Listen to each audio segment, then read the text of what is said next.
Bismillahirrahmanirrahim. Assalamualaikum warahmatullahi wabarakatuh. Waalaikumsalam warahmatullahi wabarakatuh. Alhamdulillah, puji syukur kita panjatkan kepada Allah SWT dengan izinnya, karunia-Nya. Alhamdulillah di sore hari ini kita bisa berkumpul. Kemudian tidak hanya sekedar berkumpul, tapi juga kita sama-sama akan mengkaji ilmu begitu ya. Bagaimana kemudian supaya di Ramadan terakhir ini, hari-hari terakhir menuju Lebaran begitu ya, kita bisa semakin optimal menjalankan aktivitas Ramadannya. Terutama juga yang hari ini sedang ada kegiatan itikaf dari kawan-kawan IKADI, kemudian lingkaran Subul Salam, LTQ dan Salimah juga senantiasa hadir begitu insyaallah. Tak lupa saudara salam semoga senantiasa tercurah limpah kepada kedua kita semua. Habibana wa nabiyana baginda Nabi Muhammad sallallahu alaihi wasallam. Semoga salam dan salam juga sampai kepada para keluarganya, para sahabatnya, dan semoga sampai kepada kita semua hingga akhir zaman nanti kelak insyaallah. Amin. Tanpa berpanjang kalam dari saya, mari kita buka agenda sore hari ini, kajian taklim kolaborasi Yayasan Rumah Kita dengan Iktikaf Jamaah Masjid Agung dengan lafaz basmalah. Bismillahirrahmanirrahim. Berikutnya kita langsung serahkan kepada Ustadz Andan Abdullah selaku narasumber di kegiatan hari ini. Waktu dan tempat, fadhol mashkurah. Terima kasih banyak. Assalamualaikum warahmatullahi wabarakatuh. Waalaikumsalam warahmatullahi wabarakatuh. Alhamdulillah rabbil alamin. Wassalatu wassalamu ala asyrafil anbiya'i wal mursalin wa ala alihi wa ashabihi ajma'in. Amma ba'd. Segala puji bagi Allah Subhanahu wa taala. Di sore yang cerah ini alhamdulillah kita bisa duduk bersama-sama di Masjid Agung yang sangat mulia ini, di rumah Allah ini, dalam rangka sama-sama kita menimba ilmu, sama-sama kita mengkaji ilmu, dan juga sama-sama kita berbagi ilmu. Selanjutnya salawat dan salam sama-sama kita sanjungkan kepada junjungan kita Nabi besar Muhammad sallallahu alaihi wasallam. Peserta itikaf yang dilakukan oleh Allah dan juga panitia dari YRK ya, yang Allah muliakan. Jadi pada sore yang mulia ini dalam waktu setengah jam atau 25 menit lagi, karena sekarang buka puasa itu jam 30 lewat 7 ya, atau lewat 8 ya. Jadi sebelum pas jam 6.30, jam 18 ya. 18.30 kita berhenti untuk mempersiapkan buka puasa. Jadi ada sebuah hadis dari Rasulullah Sallallahu Alaihi Wasallam. Darilah ahlul Quran, keluarga Allah. Rupanya Allah itu ada keluarga di sini. Di dunia ini Allah punya keluarga. Siapa keluarga Allah? Qala Rasulullah Sallallahu Alaihi Wasallam, Inna lillahi ahlina min khalqih. Qila wa man ahlullah? Ahlul Quran wa khassatuh. Rawahu Ibnu Majah. Sesungguhnya Allah memiliki keluarga di antara manusia. Siapakah keluarga Allah itu? Tanya seorang sahabat. Mereka adalah ahlul Quran dan orang pilihan Allah. Hadis riwayat Ibnu Majah. Insyaallah ya. Jadi Allah punya keluarga di dunia ini. Tapi beda dengan keluarga kita ya. Jangan kita pikir sama, enggak. Nah ya, ini keluarga Allah adalah orang yang dekat dengan Al-Quran dan orang pilihan. Orang yang Allah pilih, itulah yang jadi keluarga Allah.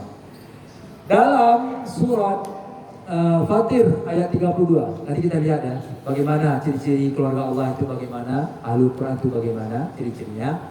Dalam surat Fatir ayat 32 Allah berfirman, Bismillahirrahmanirrahim. Tsumma awrasnal kitabal ladzi nastafaina min ibadina faminhum zalimun li nafsihi wa minhum muqtasid wa minhum sabiqun lil khairati bi idznillah dzalika huwal fadlul kabir. Kemudian artinya kitab ini kami wariskan kepada orang-orang yang kami pilih di antara hamba-hamba kami.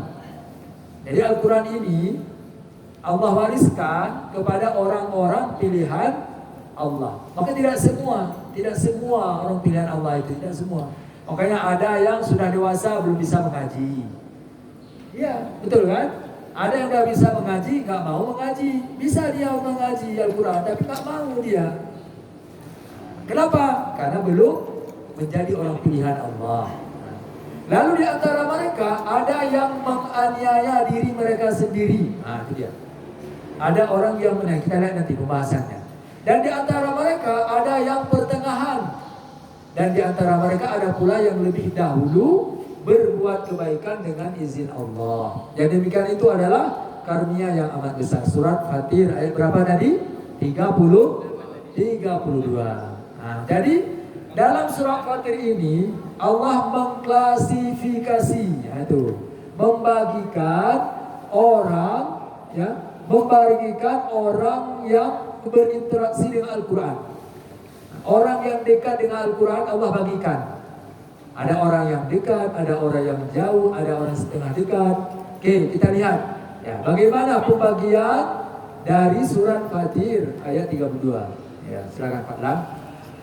Yang pertama, dalam surat Fatir ayat 32 ini, adik-adik dimuliakan oleh Allah, ya, dijelaskan bahwa manusia dapat diklasifikasikan berdasarkan intensitas interaksinya bersama Al-Quran. Jadi ada tiga macam orang yang berinteraksi dengan Al-Quran. Oke, yang pertama, zalimul li nafsih, orang yang menganiaya diri sendiri. Bayangkan, ada badan dipukul-pukul. Nah, itu maksudnya menganiaya. Menganiaya gimana maknanya? Kayak kita dipukul orang, kita dianiaya. Ini kita menganiaya diri kita sendiri. Nah, coba kita lihat apa pemahamannya. Sesungguhnya Allah telah memberikan kepada semua orang beriman kesiapan untuk beribadah dan berinteraksi dengan Al-Quran. Namun orang zalimul nafsi adalah mereka yang tidak memanfaatkan Al-Quran untuk menjadi petunjuk, bahkan justru melanggarnya. Itu dia. Paham ya? Jadi Al-Quran ini sudah Allah jadikan sebagai petunjuk. Ini jalan kamu loh. Nah, jangan dekati zina, jangan minum khamar, jangan mencuri, jangan berkata sama orang tua. Sudah Allah tunjukkan dalam Al-Quran. Sudah Allah nampakkan semuanya. Gak ada yang kabur dalam Al-Quran, itu sudah jelas. Tetapi orang yang zalimul nafsi, yaitu orang yang tidak mau peduli dengan apa perintah Allah. Itu dia. Berarti dia sama dengan menganiaya diri sendiri. Paham ya? Jadi pahami kan? Dan dikasih petunjuk gak mau, gimana? Disuruh ngaji gak mau. Ya, disuruh ngaji dia, gak mau dia. Apalagi gimana?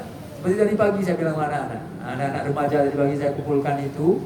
Kalaulah ya, kalian diperintahkan sama Allah, sama Rasul, sama orang tua dan sama guru kalian gak mau, sama siapa lagi kalian mau? Itu pertanyaan saya. Siapa lagi yang kalian dengarkan? Kalau Al-Quran sudah memberikan, ya sudah menunjukkan jalan yang lurus kepada kita, kita nggak mau ngambil, jalan mana lagi yang kita mau? Makanya banyak orang yang cuek dengan Al-Quran, nggak peduli dia dengan Al-Quran. Itulah orang yang menganiaya. Makanya kita nggak boleh menyalahin Al-Quran kalau terjadi sesuatu dengan kita. Nggak boleh. Ya, Allah nggak sayang sama saya, Allah nggak cinta sama saya, Allah nggak. Nah, udah gitu alasannya Pak Lan. Semua Allah kita salahin. Padahal yang salah siapa? Diri kita. Nggak mau ngambil petunjuk. Disuruh sholat nggak mau sholat, disuruh ngaji kabur, disuruh puasa makan siang-siang. Di Masjid Agung ini ada ketemu tuh. Hari keberapa waktu itu? Kami patroli lah ke bawah siang-siang. Habis sholat tuh rupanya ada 3 pemuda yang tidak dirindukan surga. Bukan pemuda yang dirindukan surga, yang tidak dirindukan. Kenapa Ustaz nggak dirindukan? Makan nasi bungkus di bawah sana tingkat 1. Masya Allah. Alhamdulillah. Padahal tadi bilang sama Allah, puasa kamu supaya menjadi orang yang bertakwa. Cuma itulah dia menganiaya, nggak percaya dia sama firman Allah, nggak mau dia menjadi orang yang bertakwa. Oke, jadi itu pengertian orang yang zalimun li nafsih, orang yang menganiaya diri sendiri. Jadi kalau kalian adik-adik, ya para peserta itikaf, sudah masuk ke masjid, sudah di dalam masjid, Asik main HP, nggak mau mengaji, itu sama dengan menganiaya diri sendiri. Mendingan di rumah aja, sana ada wifi. Apa di sini? Sesak mata Ustaz itu, pedih. Lihat kalian si HP sana, pojok sana HP, sini G, sana Allah Akbar. Ya, mendingan udah di rumah aja, nggak ada yang larang. Paling mama merepet-repet, ayah merepet-repet. Oke, itu pertama. Zalimun li nafsi, golongan pertama. Kita lihat nih, kita ini masuk golongan kemana ini? Ya, perhatikanlah golongan. Yang kedua, dalam surat Fatir, ya berapa tadi? Surat Fatir 32. Nah, Allah sampaikan, Allah sebutkan golongan muqtasid wa minhum muqtasidun. Ya. Adalah orang yang sudah beriman kepada Al-Quran, namun baru dapat melaksanakan sebagian isi Al-Quran dan meninggalkan sebagian yang lain. Nah, ini dia. Orang ini masih tidak konsisten dalam memanfaatkan Al-Quran sebagai petunjuknya. Jadi yang enak diambil, yang susah dibuang, nggak dikerjakan. Salat malam kata Allah dalam surah Al-Muzammil, sepertiga malam. Susah Ustaz. Berat salat malam, berat salat bangun itu berat. Akhirnya ditinggalkan. Yang enak-enak dalam Al-Quran apa? Apa contoh yang enak-enak yang disebutkan dalam Al-Quran? Yang mudah diambil sama dia. Lupa Ustaz, apa yang mudah ya? Dalam Al-Quran itu banyak yang mudah-mudah dalam Al-Quran ya. Cuma kita kadang nggak mau. Kita kadang memilih-milih, yang enak kadang kita ambil, yang susah kita nggak kerjakan. Barang siapa yang membaca Al-Quran satu huruf saya sudah mendapat 10 kebaikan. Padahal itu kan mudah ya, satu huruf ya. Alif Lam Mim, sudah 3 huruf. Nggak mau dia juga. Capek mengaji, susah mengaji, nggak bisa mengaji. Terus dia tinggalkanlah. Dia cari yang enak-enak. Jadi ini orang muqtasid. Makanya orang muqtasid ini ya kadang kembali kepada Al-Quran, kadang menjauh. Lagi enak makan dia ngaji, lagi susah dia, lagi pening dia nggak ngaji, ada gitu. Lagi senang dia ngaji, ada orang, ada juga kebalikan.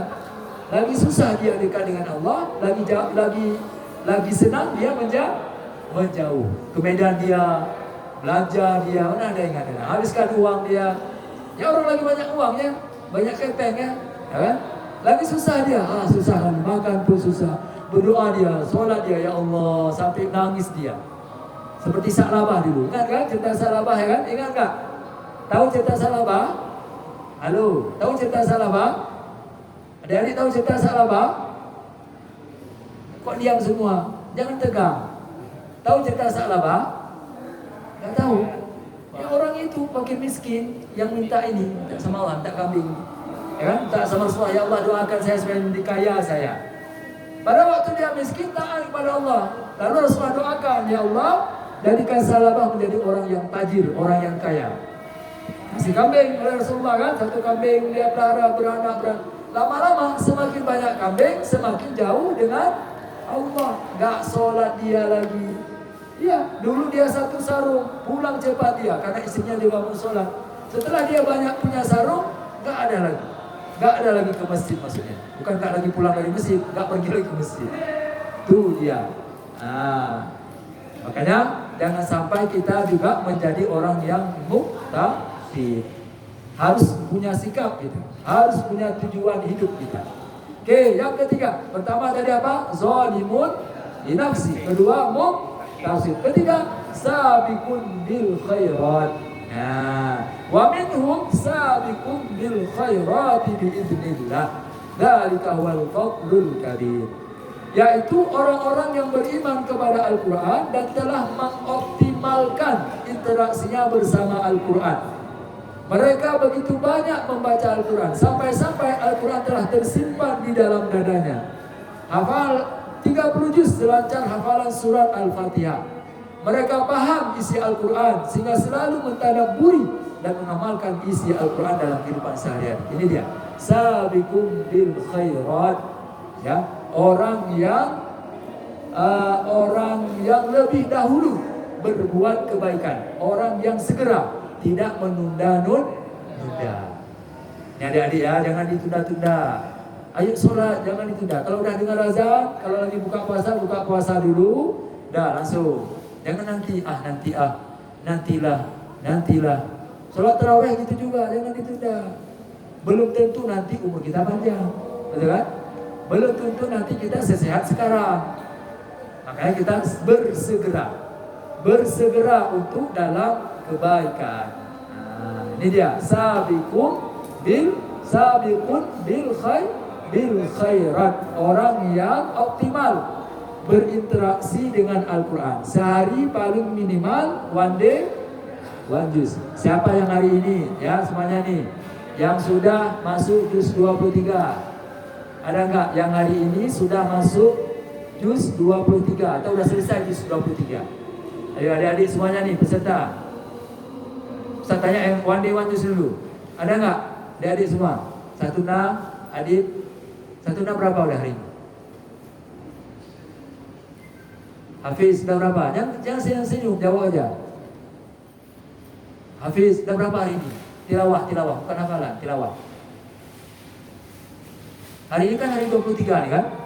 Nah, berapa hari ini sampai Hafiz ngaji? Susah menjawab kan? Susah. Habib, hari ini berapa ngaji? Tilawah, bukan hafalan, tilawah. One day one juz. Ngajari. Hah? Ngaji tilawah dari alif lam mim, dari Al-Fatihah. Hari pertama juz 1. Sekarang juz berapa? Enggak tahu, juz pun enggak tahu dia. Sebenarnya harus tahu. Hah? Juz 19, masih ketinggalan. Pak Lan, juz berapa hari ini? Juz 1. Udah tamat sekali. Jadi selama ini enggak ngaji Pak Lan? Ya Allah, istighfar 200 kali. Ya Allah, ya Rahman, ya Rahim. Bagaimana lah di bulan Ramadan ini? Aduh, belum di bulan Ramadan saya tanya. Di dalam Ramadan ya. Itu gimana? Yang lain siapa? Tunjuk tangan yang hari ini sudah masuk juz 23. Yang perempuan juga. Ayo tunjuk tangan. Kasih hadiah nanti, ya Erka kasih hadiah. Ada yang hari ini masuk juz 23. Berarti sehari 1 juz selama Ramadan. Hafid berapa? Gak ada. Gak ngaji. Ngaji biasa. Hah? Berarti gak berurut itu. Tadarus beda. Tadarus itu loncat-loncat. Si A sana, si B situ. Kita kena giliran si C. Pas kita itu baca kan. Sekarang kita usahakan lah. Bagaimana kita bisa optimal dengan Al-Quran? Mengaji pun malas. Apa yang kita urus? Banyak proyek Pak Lan. Apa yang kita urus? Apa? Mereka lah, seumur kalian banyak yang kalian urus. Bagaimana seumur Ustaz nanti? Bagaimana Ustaz udah berkeluarga, udah punya anak? Banyak lagi itu. Seumur kalian gak mau mengaji, ya Allah. Kayak sedih Ustaz, sedih. Jangan sedih hari ini. Peserta itikaf, sebenarnya itu itikaf, jalan terus kita itikaf, baca Al-Quran juga jalan. Sehari satu juz. Itu baru namanya orang sabiqun bil khairat. Orang yang optimal dengan Al-Quran. Paham ya? Nah, Fadlan ya, taubat nasuha. Ya, harus taubat itu, dosa kita. Kenapa? Karena di bulan Ramadan aja nggak khatam sekali, apalagi di luar Ramadan. Berat dah. Di luar Ramadan itu nggak semudah di bulan Ramadan. Makanya orang berubah di bulan Ramadan. Yang nggak soleh dia jadi soleh, yang nggak pakai peci dia pakai peci, yang nggak dipanggil Pak Haji dipanggil Pak Haji di luar Ramadan karena pakai peci putih. Ya Ustaz Pak Haji, ya amin Ustaz. Itu di bulan Ramadan nggak malu kan? Nggak malu ke masjid pun nggak senang dia, nggak risih dia, senang dia, happy dia. Habis sahur dia sholat jamaah. Biasanya di luar Ramadan nggak nampak batang hidungnya pun, subuh ke masjid nggak ada. Tapi di bulan Ramadan lah kita lihat penuh masih alhamdulillah. Jadi ini pelajaran dalam kita biasa sabiqun bil khairat ya. Jadi mulai hari ini start sebisanya. Jangan santai saja. Ya, jangan santai hidup ini. Bismillah. Kejar cita-cita supaya kalian dekat dengan Al-Quran. Oke, berarti 3 golongan. Pertama, zalimun li nafsi, orang yang menganiaya. Ini termasuk orang yang menganiaya itu. Orang yang gak mau mengaji one-day termasuk menganiaya diri sendiri. Orang yang jauh dengan Al-Quran. Yang kedua, muqtasid, pertengahan. Yang ketiga, sabiqun bil khairat, orang yang optimal, orang yang bersegera dekat dengan Al-Quran. Okey, baik para peserta iktikaf yang dimuliakan Allah Subhanahu wa taala. Dari kalimat sabiqun berarti segera, tidak menunda. Karena kalau kita tunda-tunda belum tentu umur kita sampai saat itu, belum tentu. Belum tentu nanti kita sehat, belum tentu. Nanti sajalah Ustaz saya mengaji habis lebaran. Saya start kalau bisa sebulan tu 2 kali khatam di bulan Syawal. Belum tentu. Mulut bisa ngomong, ya. Hati belum tentu mengaminkan. Betul kan? Mulut kita mudah ngomong, ya, bisa. Tapi belum tentu bisa kita amalkan. Ya, orang di dalam Ramadan aja susah ngaji, apalagi di luar Ramadan. Oke, baik. Sekarang kita lihat sedikit lagi, masih ada waktu di 8 menit lagi. Oke, bertanya dulu, siapa bertanya? Silakan. Kalau ada yang bertanya, biar hidup suasana kita. Ada yang bertanya? Silakan bertanya para peserta. Boleh, apa aja boleh. Bertanya dapat hadiah dari Mas Roni, dari panitia Atikah, dari konsumsi. Ada? Ayo bertanya kalian. Nggak ada? Bertanya, biar hidup. Dan ada kayak pertanyaan, tanya. Fadlan? Bertanya Fadlan? Silakan. Ini masuk YouTube dah. Kita di YouTube ini. Ya, jadi orang menyaksikan. Tak apa-apa. Oke, kalau nggak ada bertanya. Ciri-ciri ahlul Quran. Jadi sabiqun bil khairat itu sama dengan ahlul Quran. Orang yang optimal, dekat dengan Al-Quran, bersegera dengan kebaikan, itu ahlul Quran. Dan ahlul Quran itu keluarga Allah. Ingatkan dan saya sampaikan, Allah punya keluarga di dunia, yaitu ahlul Quran dan orang pilihan Allah. Kita nggak bahas orang pilihan Allah siapa. Yang kita bahas adalah ahlul Quran. Mau nggak kita? Mau nggak kalian nih jadi keluarga Allah kira-kira? Mau nggak? Mau? Masih ragu kayaknya. Adit, mau nggak jadi keluarga Allah? Mau. Ya, jangan ragu. Untuk kebaikan mau. Siap. Kayak tentara, ke sana, terjun, siap. Ya kan? Pergi ke sana, siap. Itu. Mau kalian? Mau. Itu semangat namanya. Punya ada Al-Quran. Entahlah Ustaz, entah ya. Ciri-ciri Al-Quran. Pertama, selalu bersemangat dalam melaksanakan semua amal soleh. Itu dia. Jadi Al-Quran. Ya Reno, bersemangat melakukan amal soleh. Bersemangat bangun malam. Jangan sampai nanti malam kena semprot sama Ustaz. Nggak mau malam, nanti nggak sholat tahajud. Ustaz suruh pulang. Nggak usah ikut tikam. Yang nggak mau sholat malam nanti, asik tidur, sudah disemprot juga nggak bangun, ya sudah. Berarti tidak termasuk ciri-ciri ahlul Quran. Nah, jadi kalau ahlul Quran itu dia semangat. Ikut kajian dia semangat, menghafal dia semangat, murajaah hafalan semangat dia, one day semangat dia. Kalau dipanggil oleh Allah, siap bersama Al-Quran. Seandainya umur kita sudah sampai saat itu, kita sedang membaca Al-Quran, bukan sedang main game. Dipanggil Allah lagi main game, kontak, kesetrum sama HP. Mana itu? Pak Lan, gimana itu? Sedih kan? Pingin gak kita mati dengan game? Gak kepingin kan? Gak kepingin kita. Kita pingin meninggal, walaupun gak meninggal waktu umroh, walaupun kita gak meninggal waktu haji, setidak-tidak meninggal lagi membaca Al-Quran. Meninggal kita waktu sholat. Kemarin di Banda Aceh, ada lihat kalian videonya? Di syuting dia lagi wudhu, ada CCTV. Ya, pemuda lagi wudhu dia. Wudhu dia di syuting. Terus dia masuk dalam masjid. Masuk masjid dia sholat sunnah. Lagi sholat sunnah, rakaat kedua. Kisah nyata dalam puasa ini, dalam puasa. Sehat walafiat, gak ada sakit. Jatuh dia pelan-pelan. Waktu lagi tahiyat. Insya Allah. Meninggal. Sedang sholat. Bukan kita menginginkan cepat meninggal, enggak. Nanti kalau udah kehendak Allah ya kan, udah umur segitu, ini harus kita terima. Nah, jadi itu ciri Al-Quran. Pertama, selalu bersemangat dalam melaksanakan semua amal. Kedua, tidak menyia-nyiakan kesempatan beramal soleh dengan tidak menunda-nundanya. Kayak ini nih, ada panitia nih lagi nyusun makanan, batu bismillah. Ada yang lihat kalian sampah, ambil, nggak ditunda. Nah, bukannya saya pikir Ustaz hari ini, kenapa berat untuk mengambil sampah? Saya berat gitu. Harus tunggu giliran piket. Kalau itu ada pikiran kita masih menunggu giliran piket, berarti kita belum termasuk ahlul Quran. Belum termasuk ciri-ciri ahlul Quran.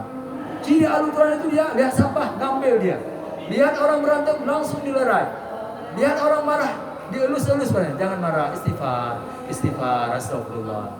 Kalau lihat Ustaz Adnan marah gini bilang, jangan marah Ustaz ya, istighfar Ustaz, istighfar, istighfar. Itu ciri orang ahlul Quran, bersegera. Oke, yang ketiga, mau maghrib ini, mudah tergugah untuk beramal soleh. Tadi satu, selalu bersemangat. Yang kedua, tidak menunda-nunda. Yang ketiga, mudah tergugah. Saudara kita di perumahan Irada terbakar rumahnya, 2 rumah, lambat 1 rumah. Pokoknya yang 1 rumah itu ada orangnya kan, kita masih kosong rumahnya. Tergugah nggak kita?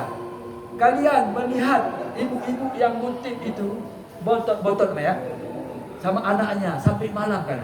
Anaknya masih kecil, wah, kadang menangis kita. Bayangkanlah, ibu-ibu sama anaknya, oh malam apa nggak ada suami lagi, entah memang. Tapi memanglah anak kecil, kalian udah tidur, anak itu masih mencari tong itu apa, botol aqua untuk dijual. Saya selama ini jual juga botol aqua ke bank sampah. Udah begitu banyak saya kumpul cuma 3.000. Betul, baru tahu saya Azam. Ke bank sampah Letrutung, ke Pak Putra, ini anaknya ada ikut di sini. Farel namanya kalau nggak salah. Saya kumpulin itu. Kenapa? Bukan untuk mencari itu, enggak. Saya bukan untuk mencari uang, enggak.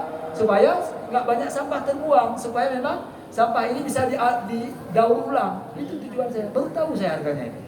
Bayangkanlah ibu-ibu sampai malam kan. Kalau kita tidak tergugah hati kita untuk membantu, untuk berinfak, berarti kita belum termasuk ahlul Quran. Kan dianya Ustaz yang susah. Saya senang. Kan dianya. Kalau itu masih ada dianya, udahlah. Kita belum termasuk ahlul Quran. Nah, jadi baik, itulah ciri-ciri ahlul Quran. Nanti kapan-kapan kita bahas tentang langkah-langkah menjadi ahlul Quran, ya. Rasulullah adalah sebagai ahlul Quran, balasan bagi ahlul Quran, balasan bagi orang yang mengabaikan Al-Quran. Nah, lengkap, materinya bagus ini.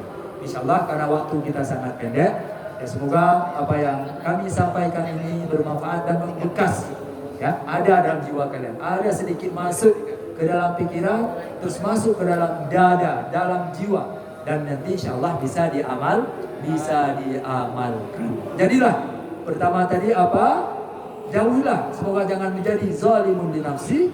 Kedua, semoga juga kita jangan termasuk orang muktasid, tapi termasuk orang sabiqun bil khairat. Dan jadilah kita bersemangat dalam melaksanakan semua amal soleh, tidak menyia-nyiakan kesempatan untuk beramal soleh, dan mudah tergugah untuk beramal soleh. Itulah ciri-ciri ahlul Quran. Dan ahlul Quran itu adalah keluarga Allah di dunia ini. Pingin dah kita jadi keluarga Allah, kan? Sangat pingin sekali. Yang nggak pingin berarti kurang 2 on, kurang akalnya. Nah, artinya kurang inilah, kurang waras lagi. Dia ada kebaikan nggak mau. Baik, itu saja yang bisa kami sampaikan pada sore yang mulia ini. Semoga bermanfaat. Terima kasih banyak kepada PAYRK yang telah memfasilitasi, dan juga panitia itikaf, ya, bapak, abang-abang, adik-adik semua telah mengikuti kegiatan ini. Semoga Allah berikan kemudahan kepada kita. Ini saja. Assalamualaikum ajma'in fastabiqul khairat. Assalamualaikum warahmatullahi wabarakatuh. Waalaikumsalam warahmatullahi wabarakatuh. Baik, syukur jazakallah khair Ustaz atas penyampaian inspirasi sore hari ini ya.